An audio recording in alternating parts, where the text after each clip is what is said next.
ये कहाँ से देखे आप? हम दिल्ली एक्सपो में गए थे तो देखे। अच्छा, वहीं से सीखे? एक एक्सपो लगता है दिल्ली में जी। तो हम लोग वहाँ 8-9 साल पहले भी गए थे और हर साल जाते हैं, हमेशा लगते रहता है तो वहाँ।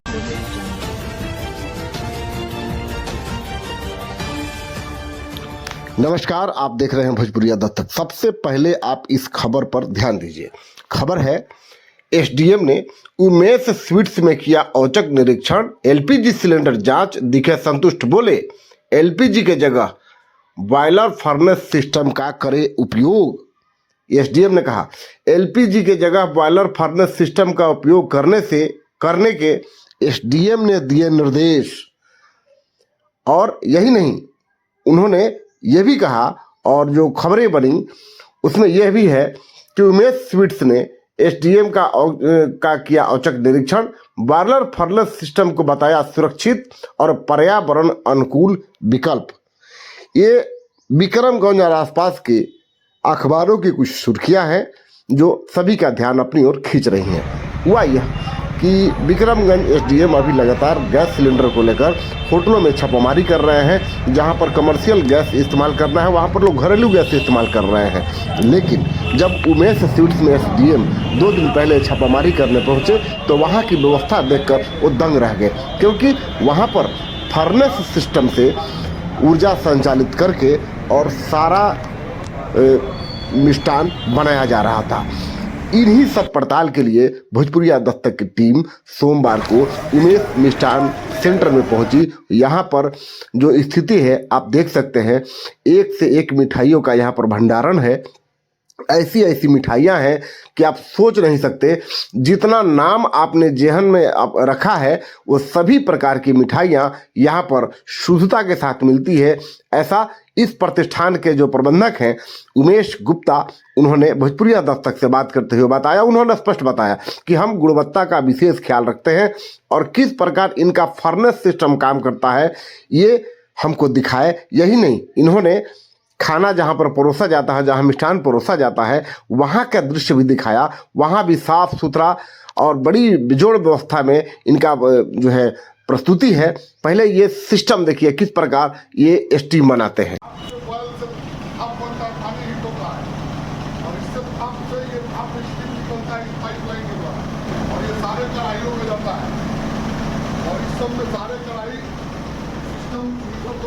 कंट्रोल किया जाता है, इसका मीटर ये है, इससे कंट्रोल कर करके सारा काम किया जाता है। ये सारा कंट्रोल किया जाता है, यहाँ से स्टीम का टेम्परेचर दिया जाता है। टेम्परेचर काम करेगा, जितना ये टेम्परेचर देंगे उतना ये काम करता है। जितना जरूरत होता है उधर भी है, हर जगह यहाँ से कंट्रोल होता है। स्टीम बॉयलर में भट्टी में स्टीम बना करके रखा जाता है। जो कोयले लकड़ी और कोयले का जो पुआल का होता है धान के भूसी का, उसका राइस हॉक्स बोलते हैं उसको, वो लकड़ी बनता है, उससे वो काम होता है। और इसमें देखिए कढ़ाई में सारा माल इसी तरह पकता है, गर्म पानी इसमें बॉयल होता है, इस सब में दूध होता है।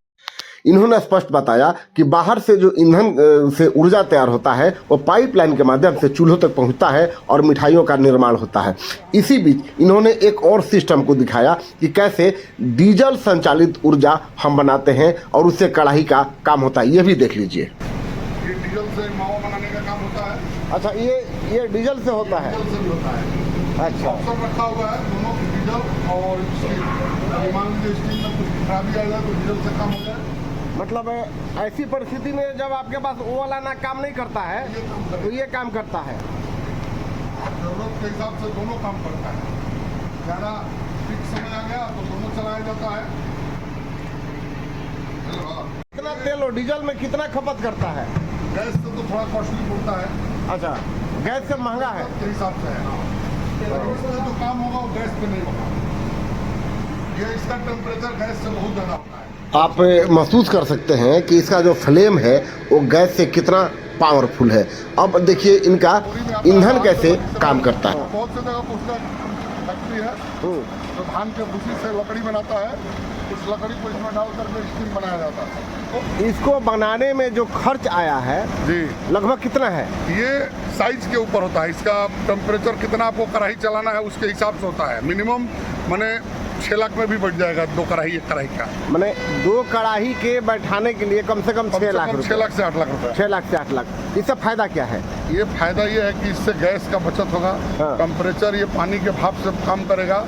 इसमें जितना गैस लगता है उसके आधे खर्च में ये होता है। मतलब गैस जो सिलेंडर है वो उससे आधे खर्च में ये होता है, सीधे आधा हो जाता है। कॉस्टिंग जो है आधा हो जाता है और इसमें काम एक बार में जल्दी हो जाता है। ये क्या है? ये राइस हॉक्स है। इसको धान के भूसी से बना हुआ लकड़ी। ये कहाँ से आप लाते हैं? ये लखीसराय एक कंपनी है, वहाँ से लाते हैं। यहाँ पर अपने रोहतास जिला में भी है। अच्छा, वहाँ पे भी बनता है, हमको वहाँ से सस्ता मिलता है, इसलिए वहाँ से मंगाते हैं हम। तो ये धान का जो भूसी है उसी से बनता है उसी से लकड़ी और ये बनता आपके है। लिए उपयोग का काम हो। काम आ जाता है। ये कितने दिन से काम कर रहे हो उमेश जी आप? ये हमारा करीब 5 साल से कम हो रहा है। 5 साल। ये है इनका कारखाना जहाँ पे मिठाई बन रहा है, देख सकते हैं। और यहाँ पर मिठाइयों को किस शुद्धता के साथ बनाया जाता है ये चीज़ भी आप देख सकते हैं, कितनी साफ सफाई है। अमूमन हम लोग सुनते हैं कि मिठाई बनाने वाले का जो कारखाना बड़ा गंदा होता है, लेकिन ऐसा नहीं है, काफ़ी साफ सुथरा माहौल है। और उमेश जी, ये जो काम कर रहे हैं आप, कितना दिन से कर रहे हैं? ऐसे तो ये मेरी पुश्तैनी काम है, पिताजी का किया, दादाजी का किया हुआ है। अच्छा। 1975 से ही हमारी दुकान है, लेकिन हम लोग अपने रीजन में लगभग 96 से कर रहे हैं, 96 से। तो अभी तो विक्रमगंज के लिए मिष्ठान की दुनिया में आप ब्रांड। जैसे भाइयों का सहयोग एवं आशीर्वाद है, यहाँ के क्षेत्र के लोगों का बहुत बड़ा सहयोग है हमारे साथ। नाम जब बड़ा होता है तो इसको मेंटेन करने के लिए काम भी बड़ा करना पड़ता है। जी, इसका ख्याल रखते हुए आप काम भी कर रहे हैं। ये हम लोग क्वालिटी और क्वांटिटी दोनों से कभी समझौता नहीं करते हैं। हमारे यहाँ किसी भी मिठाई के क्वांटिटी में या क्वालिटी में कोई भी केमिकल यूज नहीं होता है और प्योर दूध से मावा तैयार होता है या छेना तैयार होता है, उससे ही हम लोग मिठाई बनाते हैं। अभी एसडीएम 2 दिन पहले आपके यहाँ छापा मारे थे सिलेंडर को लेकर। जी जी, देखे आए सर, देखे कि हमारे यहाँ स्टीम भट्टी से काम हो रहा है और डीजल भट्टी से काम हो रहा है। बहुत पहले से एक कनेक्शन हमारा, ऐसे तो हमारे पास कमर्शियल गैस का भी कनेक्शन है, लेकिन गैस नहीं मिलने की वजह से हमारा काम कुछ बंद है और कुछ चल रहा है। ऐसा नहीं कि हमारा काम रुका हुआ है, हमारा काम स्टीम बॉयलर से चल रहा है। स्टीम भट्टी तो मतलब सिलेंडर मिले ना मिले, मतलब आपके कंपनी को उससे फर्क नहीं पड़ता है? भाव नहीं पड़ता है। ऐसे 10% डिस्टर्ब हो सकता है। बहुत से ऐसा काम है जो 1-8% काम जो उससे ही निर्भर है, तो वो 1-8% काम बंद हो जाता है, लेकिन बाकी हमारा दुकान प्रभावित नहीं होता है। ये कहाँ से देखे आप? हम दिल्ली एक्सपो में गए थे तो देखे। अच्छा, वहीं से सीखे? एक्सपो लगता है दिल्ली में जी। तो हम लोग वहाँ 8-9 साल पहले भी गए थे और हर साल जाते हैं, हमेशा लगते रहता है। तो वहाँ जाने पर बहुत कुछ देखने को मिलता है। अभी तो इलेक्ट्रिक भी आ गया है, इलेक्ट्रिक इंडक्शन आ गया है। अब तो आने वाला दिन में सारे गैस से सारा सिस्टम ही खत्म हो जाएगा। उमेश मिष्ठान भंडार की, तो यहाँ पर शुद्धता का भी ख्याल रखा जाता है पूरा? एकदम बिल्कुल रखा जाता है सर, साफ सफाई का भी विशेष ध्यान रखा जाता है। यहाँ उमेश मिष्ठान में आप लोग आए हैं, तो यहाँ पर क्वालिटी को लेकर के क्या है? बढ़िया है, संतुष्टि लायक है, ठीक ठाक है। यहाँ पर काफ़ी महिलाएं भी हैं और सभी अपने अपने भोजन का आनंद ले रहे हैं। तो बाकी सब देख ही रहे हैं क्या व्यवस्था है। उमेश मिष्ठान विक्रमगंज का एक अग्रणी दुकान है और इनका कथन है कि हम बेस्ट क्वालिटी देने का प्रयास करते हैं। तो बाकी की खबरों के लिए बने रहिए भोजपुरिया दस्ता के साथ। आपको ये मेरी प्रस्तुति कैसी लगी कमेंट बॉक्स में ज़रूर बताइएगा। और चैनल पर नए हैं तो यूट्यूब से तो सब्सक्राइबर जरूर कर लीजिएगा, फेसबुक से देख रहे हैं तो फॉलो ज़रूर कर लीजिएगा।